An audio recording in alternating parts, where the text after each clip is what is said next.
అందరికీ నమస్కారం.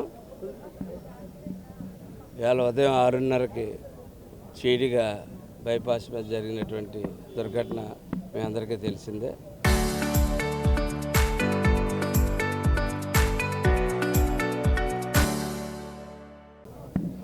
దీంట్లో 4 కుటుంబాలకు చెందిన వ్యక్తులు మృతి చెందడం, ఇంకో 2 కుటుంబాలకు చెందిన వ్యక్తులు హాస్పిటల్లో తీవ్రమైన గాయాలతో ఉండడం తెలిసిందే.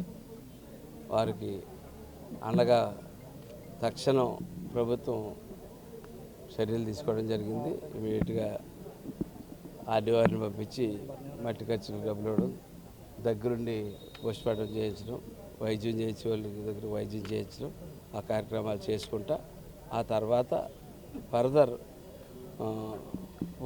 పవన్ కళ్యాణ్ గారు వెంటనే రెస్పాండ్ అవ్వడం. గతంలో ఈ ఉపాధి హామీకి వెళ్ళి కార్మికులకి 50,000 ఉండేది ఇన్సూరెన్స్, దాన్ని 2 లక్షలు చేయడం. అలాగే పిఎం సురక్ష బీమా ఒక 2 మొత్తం 4 లక్షల రూపాయలు అట్లా రావడం. అట్లాగే ఒక 12 లక్షల రూపాయలు ఇన్సూరెన్స్ నుంచి వస్తుందని చెప్పి నిపుణులతో లెక్కలు వేయించడం జరిగింది. అలాగే అక్కడికి 17 లక్షలు అయితే నెక్స్ట్ ఇందులో కొంతమందికి 4 ముగ్గురికో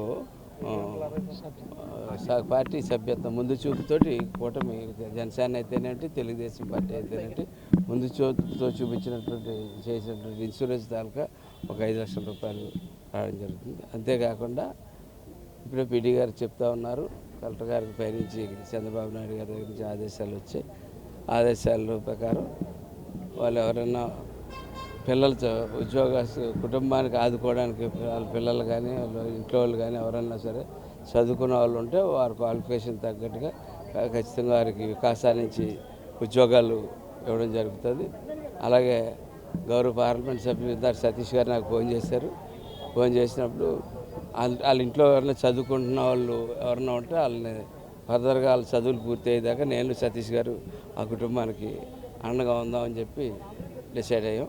అట్లాగా ప్రతి ఒక్క అంశం మీద మా బాధ్యతతో మేము చేస్తూ ఉన్నాం. కానీ జరిగిన సంఘటన దుర్ఘటన కొంచెం బాధాకరమైన అంశం. అట్లాగే ఈ వెహికల్స్ మీద దానికి ఏమన్నా ఇబ్బంది, ఏ రకంగా యాక్సిడెంట్ అయింది ఏంటి దాని విచారణ పోలీసు వారు చేస్తూ ఉన్నారు. దానికి తగ్గట్టు తగిన చర్యలు తీసుకుంటున్నారు. ప్రప్రథమంగా కుటుంబానికి అండగా ఊరంతా వచ్చి నిలబడ్డది. మేమందరూ కూడా వచ్చి నిలబడ్డాం. నేను విజయవాడ నుంచి ఒకటి బయలుదేరి వచ్చాను. అట్లాగే మా అబ్బాయి కూడా పొద్దునుంచి ఇక్కడ ఉన్నారు. మా నాయకులందరూ కూడా ఇక్కడ దగ్గరుండి ఆ క్షేమాలన్నీ చూస్తూ ఉన్నారు.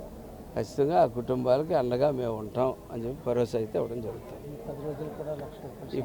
ఈ 10 రోజులకి కూడా వాళ్ళకి ఖర్చులు మెత్తం కుటుంబానికి 1,00,000 రూపాయలు చెప్పిన నేను స్వయంగా కూడా ఇవ్వడం జరుగుతుంది.